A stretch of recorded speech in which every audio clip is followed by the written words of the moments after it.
The engine roared, then sputtered, a dying beast under my hands. I was elbow deep in the guts of Jamie's old Chevy. The summer heat of Willow Creek, Alabama, pressing against my skin like a warning. Something was wrong not just with the car, but with the way Jamie's uncle, Carl, kept watching me from the porch, his eyes sharp as a hawk's. My name's Ethan, 22. A mechanic by trade, but a dreamer by heart. I'd known Jamie since we were kids, tearing through the back roads on bikes, sharing secrets under the stars. But lately, something had shifted. His texts were short, his smiles rare, and when he'd called me over to fix his car, his voice carried a tremor I couldn't place. I wiped sweat from my brow and glanced at the house. Carl's silhouette loomed in the doorway, a cigarette glowing like a tiny, malevolent star. Ethan, you about done? Carl's voice cut through the humid air, rough as gravel. I nodded, keeping my eyes on the engine. Jamie hadn't shown his face all afternoon, and that gnawed at me. We'd always been too close. Maybe, for a town like this. Willow Creek wasn't kind to boys who looked at each other the way we did, with something more than friendship flickering in our eyes. I'd buried those feelings deep, but they clawed their way back every time Jamie laughed or brushed my arm by accident. The garage smelled of oil and rust, a familiar comfort. I tightened a bolt, trying to focus, but Carl's boots crunched closer. Boy, we need to talk, he said, his tone low, like he was laying a trap. I straightened, heart kicking up a gear. About what? I asked, keeping my voice steady. He didn't answer, just jerked his head toward the house. Inside. Now. I followed, unease curling in my gut. The house was dim, cluttered with old furniture and the faint smell of whiskey. Jamie sat at the kitchen table, his hands clasped tight, his blue eyes darting to mine before dropping to the floor. What's going on? I asked, my voice barely above a whisper. Carl shut the door with a deliberate click. Sit, he said, and I did, because something in his stare told me running wasn't an option. Jamie's been talking, Carl began, leaning against the counter, his arms crossed. Says you two been spending a lot of time together. Too much. My stomach dropped. Jamie's face flushed, but he didn't look up. I wanted to reach for him, to tell him it was okay, but the air felt like it was closing in. We're friends, I said, the words tasting like a lie. Carl's laugh was cold, hollow. Friends don't look at each other like you do, Ethan. I've seen it. And I ain't the only one. The room spun. Willow Creek was a small town, full of small minds. I'd heard the whispers, seen the glares at church when Jamie and I sat too close. But this was different. Carl's voice held a threat, and Jamie's silence screamed louder than any words. What do you want? I asked, my fists clenching under the table. Carl leaned forward, his breath sour. I want you to fix more than that car. Boy, I want you to fix him. I glanced at Jamie, his shoulders hunched, his breathing uneven. Fix him. The idea made my blood boil. There was nothing wrong with Jamie, nothing wrong with us. But Carl's eyes gleamed with a dangerous certainty, like he'd already decided our fate. You're going to stay away from him, Carl said, or I'll make sure this town knows exactly what kind of boys you are. The threat hung heavy, a noose tightening around us both. Jamie finally looked up, his eyes wet with unshed tears. Ethan, I'm sorry, he whispered. My heart cracked. Sorry for what? For us. For this, I wanted to scream, to grab him and run. But Carl was watching, waiting. I stood, my chair scraping the floor. "I'll fix the car," I said, my voice hard. That's what I came for. But as I walked back to the garage, Jamie's apology echoed in my head. And I knew this was only the beginning. The sun was sinking now, painting the sky blood red. I worked on the Chevy in silence, my hands moving on autopilot. Jamie's car wasn't the problem, it was running fine before I got here. Carl had lured me over, and I was starting to see why. He wanted control, not just over Jamie, but over me, over whatever we were becoming. I tightened the last bolt and slammed the hood shut, my mind racing. I wasn't going to let Carl win, not without a fight. As I packed my tools, I heard footsteps. Jamie stood in the garage doorway, his silhouette framed by the dying light. "Ethan," he said, his voice breaking. "I didn't mean for this to happen."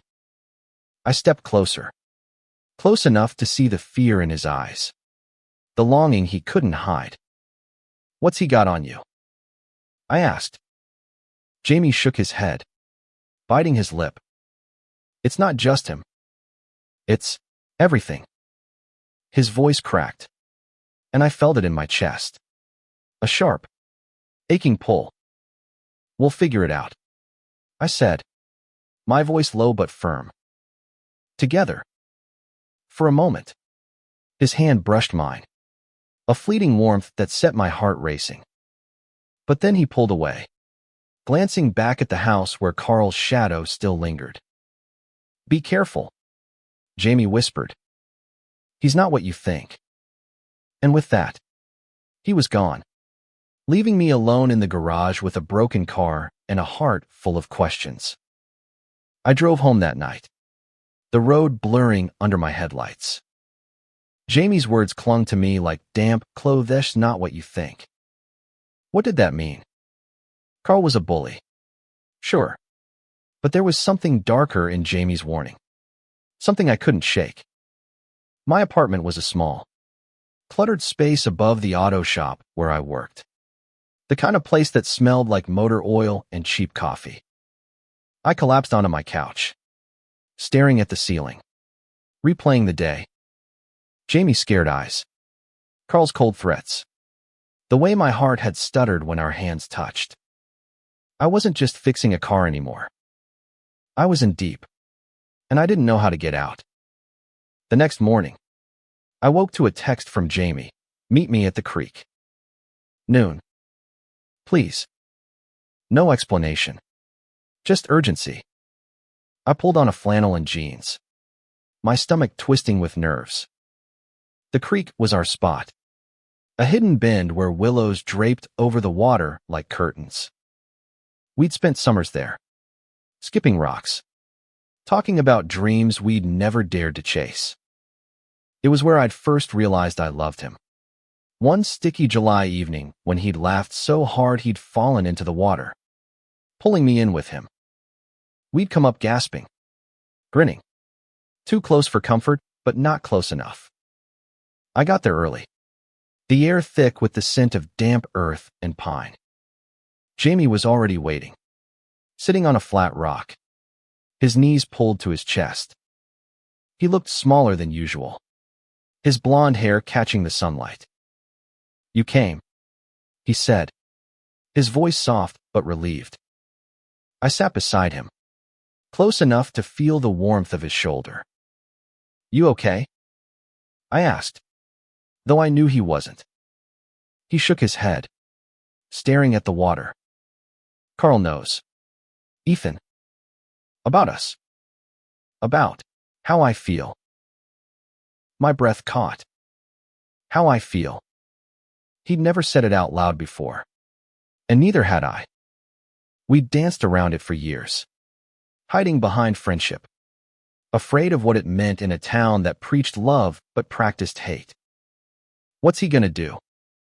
I asked, my voice steady despite the storm in my chest. Jamie's jaw tightened. He's got proof. Pictures. Of us. At the creek last month.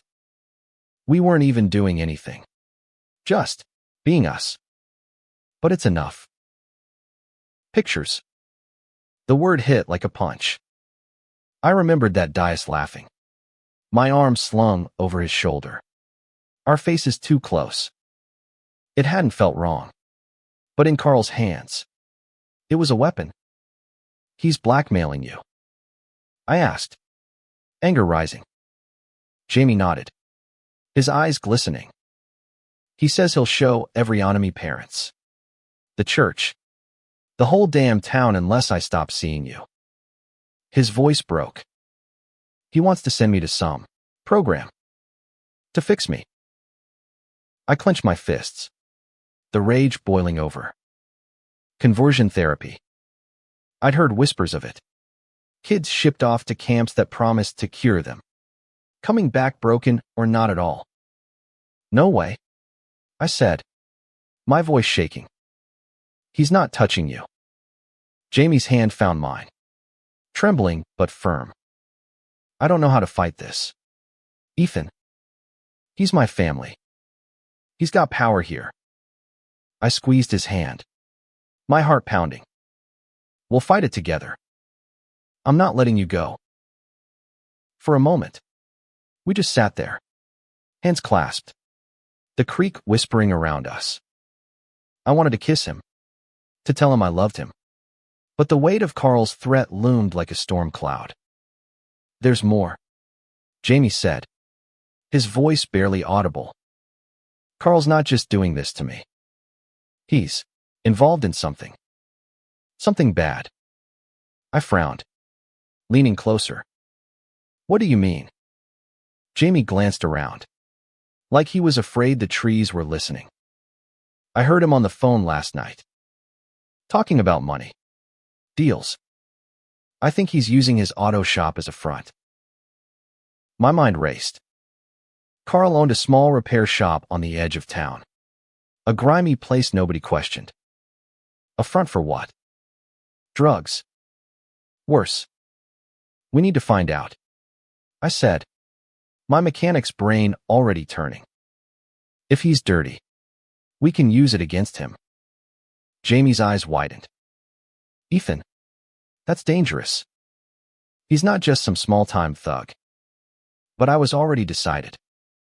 Carl wanted to play dirty. I'd play dirtier. We made a plan. I'd go back to Carl's place, pretend to finish the car, and snoop around his shop.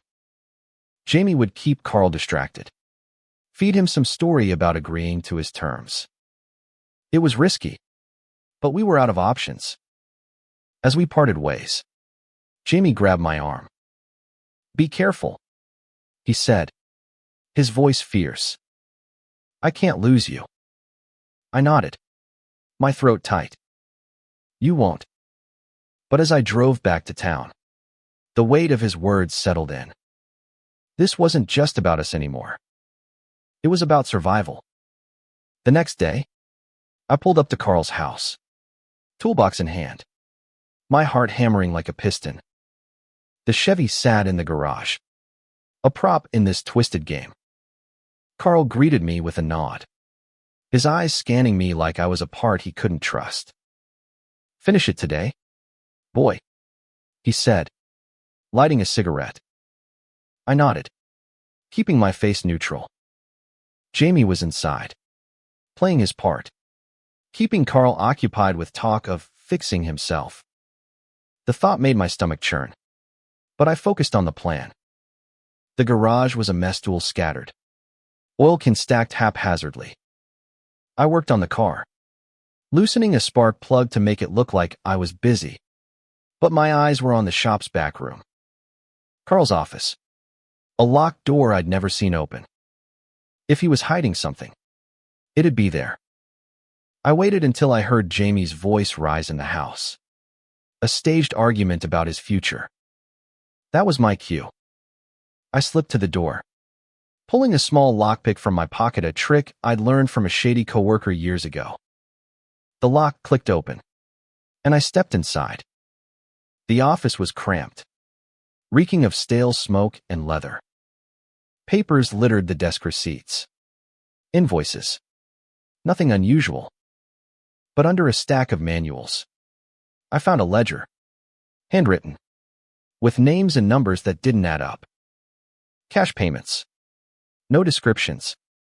Names I didn't recognize. My pulse quickened. This was it. Proof Carl was into something shady. I snapped photos with my phone, my hands shaking. Then I saw it, a photo of Jamie and me, pinned to a corkboard. My arm around him, our smiles bright. My heart sank. He wasn't bluffing. Footsteps. I froze, shoving the ledger back and slipping out just as Carl's shadow filled the doorway. "What you doing, boy?" he growled. I held up a wrench, forcing a grin. "Needed a tool. Car's almost done." His eyes narrowed, but he didn't push. "Hurry it up," he said, turning back to the house. I exhaled, my chest tight. That was too close. Back at the car, I texted Jamie the photos. "Found something. We've got him." But as I worked, doubt crept in. What if this wasn't enough? Carl had power, money, connections, the town's trust. We were just two kids, fighting a war we didn't fully understand. When Jamie slipped into the garage an hour later, his face was pale. "He's getting suspicious," he whispered. He asked, "Why you're taking so long?" I wiped my hands, glancing at the house. "We need to move fast. Can you get more on him?" Jamie nodded, but his eyes were haunted. "There's a storage unit behind the shop. He goes there at night. Alone." I raised an eyebrow. "You think that's where he keeps the real stuff?" Jamie shrugged, but the fear in his eyes said enough. "We need to check it out," I said. "Tonight." Jamie hesitated, then nodded. "Okay. But Ethan, if we do this, there's no going back." I met his gaze, my resolve hardening. "I'm not going back without you." That night, we met at the edge of town, under a moonless sky. The storage unit was a rusted metal box behind Carl's shop, locked with a heavy padlock. Jamie kept watch while I worked the lockpick, my hands steady despite the adrenaline. The lock gave way, and the door creaked open. Inside, crates were stacked high, labeled as auto parts, but heavy with something else. I pried one open, my breath catching. Cash. Bundles of it. And beneath, small bags of white powder. Drugs. Carl wasn't just a bully, he was a dealer. Jamie's gasp behind me broke the silence. "Oh my God," he whispered. "He's been lying to everyone." I turned, grabbing his shoulders. "This is our leverage, Jamie. We can end this." But his eyes were wide, terrified. "He'll kill us if he finds out." I pulled him close, my voice fierce. "He won't. We're smarter than him." For a moment, we stood there, hearts pounding, the weight of our discovery binding us closer than ever. We left the storage unit, locking it behind us, the night air cold against our skin. Jamie was shaking, his breath uneven. "What do we do now?" he asked, his voice barely a whisper. I wanted to tell him it was okay, that we'd won. But the truth was heavier. We had proof, but proof was only as good as what we did with it. "We go to the cops," I said, though the words felt hollow. Willow Creek Sheriff was Carl's drinking buddy. Trusting him was a gamble. Back at my apartment, we pored over the photos on my phone. The ledger, the cash, the drug sit was damning, but we needed a plan. Jamie sat on my couch, his knees pulled up, looking younger than his 21 years. If we turn him in, he'll know it was us, he said. He'll ruin us first. I sat beside him, close enough that our thighs touched. He's already trying to ruin us. Jamie, we don't have a choice. He looked at me, his eyes searching. Why are you doing this? You could walk away. The question hit hard. I could walk away, leave Willow Creek. Leave Jamie. Start over somewhere nobody knew my name. But the thought of a life without him was like losing air. Because I love you, I said, the words slipping out before I could stop them. Jamie's breath hitched, his eyes widening. For a moment, the world stopped. Then he leaned in, his lips brushing mine, tentative at first, then desperate. The kiss was everything: fear, hope, years of wanting poured into one moment.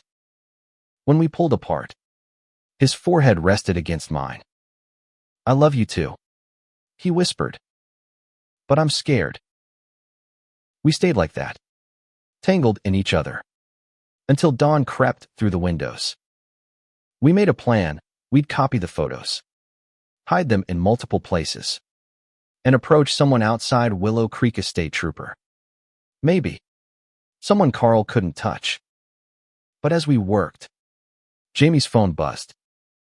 A text from Carl, "Come home now." Jamie's face paled. He knows I'm not at the house, he said. I grabbed his hand. You're not going back there alone. We drove to Carl's, the tension thick between us. When we pulled up, Carl was waiting on the porch, his face a mask of rage. Where you been, boy? He barked at Jamie. I stepped forward, my voice steady. He was with me, working on the car. Carl's eyes narrowed, flicking between us. You think I'm stupid? I know what you two are up to. My heart raced, but I held his gaze. We're just fixing the car, Carl. Like you asked. He stepped closer, his breath hot with whiskey.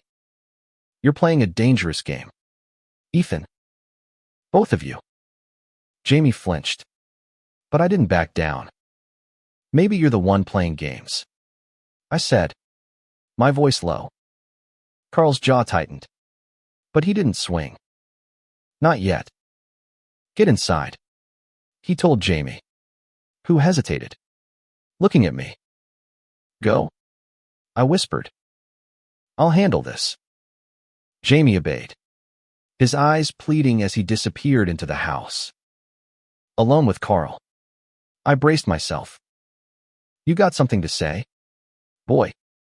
He asked, lighting another cigarette. I took a risk. I know about the storage unit. His face didn't change, but his eyes darkened.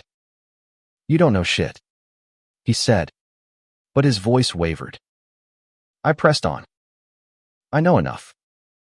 And so will the cops if you don't back off, Jamie. For a moment, I thought he'd hit me. Instead, he laughed, a sound that chilled me. You're in over your head, kid. Walk away, or you'll regret it. He turned and went inside, leaving me with a sinking feeling I'd just made things worse. The next few days were a blur of fear and planning. Jamie stayed at my place, too scared to go home. We sent the photos to a cloud drive, emailed copies to a burner account, and hid a USB drive in my shop. Every creak of my apartment floor made us jump, expecting Carl to barge in. But he didn't. He was playing a longer game, and that scared me more. Jamie barely slept, his nightmares waking us both. I held him through them, whispering promises I wasn't sure I could keep. We needed help, someone outside Carl's reach. I remembered a state trooper, Officer Daniels, who'd come through the shop once. A no-nonsense guy who seemed fair. I tracked down his contact through a friend and set up a meeting in Montgomery. An hour away. Jamie was nervous, his hands fidgeting as we drove. What if this backfires? He asked. I kept my eyes on the road. It won't. We've got the evidence. But doubt gnawed at me too. Daniels met us at a diner. His uniform crisp. His face unreadable. We showed him the photos.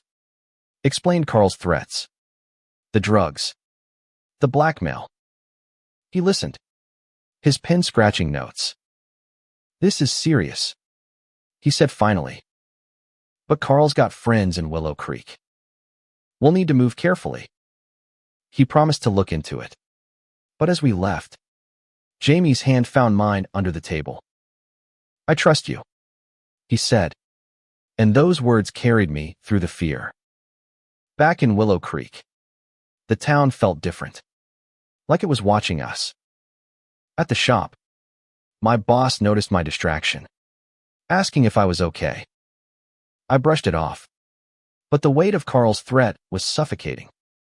That night, Jamie and I sat on my couch, planning our next move. If Daniels doesn't come through, Jamie said, we might have to run. I looked at him, his face lit by the soft glow of my lamp. I'd go anywhere with you, I said. He smiled, a real one, and kissed me, slow and sure. For a moment, the world was just us. But the world didn't stay quiet. The next morning, my shop was trash tools scattered, tires slashed, FAG spray painted on the wall.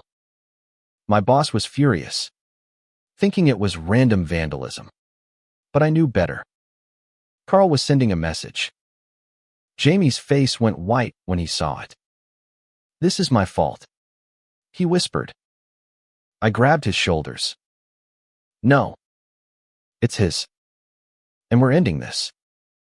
My anger burned hotter than my fear now. Carl wasn't just threatening us, was attacking our lives.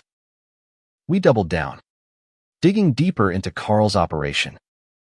Jamie remembered overhearing a name, Rico, a guy Carl met at the shop late at night. I staked out the place, hiding in my truck across the street. Around midnight, a black SUV pulled up. Carl and a wiry man, Rico. I assumed unloaded crates. Their voices low. I recorded it on my phone, my heart pounding. This was more than we'd bargained for. Carl wasn't just a dealer, I was connected. When I showed Jamie the video, he looked sick. Rico's bad news, he said. I heard Carl say he's got people in Montgomery. My stomach dropped. If Rico had reach, Daniels might not be enough. We were in deeper than I'd thought, and the stakes were climbing. But Jamie's hand in mine kept me grounded. We're doing this for us, I said. He nodded, his jaw set. For us. Daniels called 2 days later. We've got eyes on Carl, he said. Your evidence checks out. Stay low until we move. Relief washed over me, but it was short-lived. That night, Jamie's phone rang. Carl, demanding he come home. Jamie refused, his voice shaking but firm. I could hear Carl's rage through the speaker, promising to end this. We locked the doors, but sleep didn't come. Every headlight that passed my window felt like a threat. The next day, we stayed inside, planning our escape if Daniels failed. Jamie talked about California, a place where we could be ourselves. No hiding. I imagined Itis on a beach, free, his hand in mine without fear. But Willow Creek wasn't done with us yet. At dusk, a knock on my door made us freeze.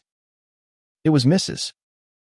Harper, my neighbor, her face grim. Ethan, someone's been asking about you. Rough-looking guy. Said he's a friend of Carl's.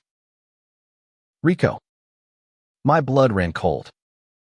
I thanked her, locking the door again. Jamie's eyes were wide. "They're coming for us," he said. I pulled him close, my voice steady.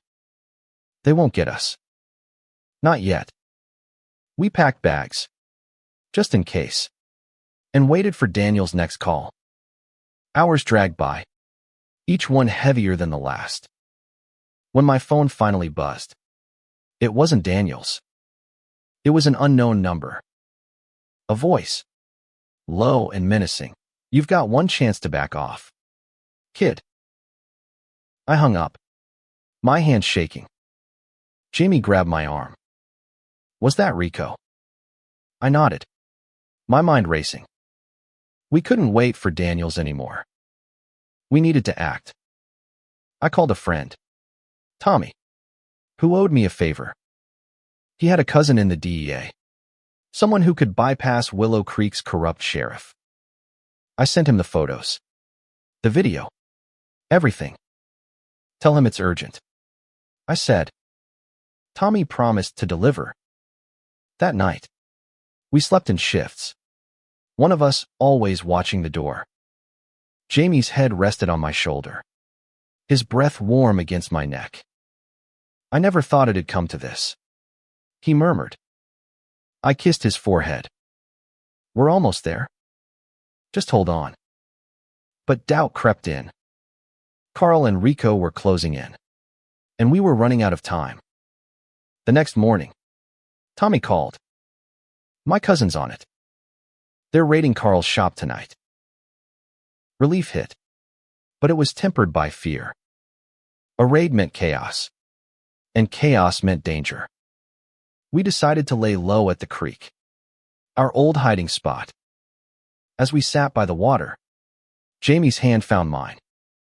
"If we make it through this," he said, "I want to tell the world about us." My heart swelled. "When we make it through," I corrected, pulling him into a kiss. The world felt far away, but for that moment, it was enough. The raid happened at midnight. We watched from a distance, hidden in the trees. Sirens wailed, lights flashed, and Carl's shop was swarmed by DEA agents. We saw him, hands cuffed, face twisted in fury. Rico was there too, shouting as they dragged him away. Jamie's grip on my hand tightened. "It's over," he whispered. But I wasn't so sure. Carl's eyes scanned the darkness, like he knew we were there. The raid made the local news, but Willow Creek spun it fast. Carl was painted as a victim, a small-town businessman framed by outsiders.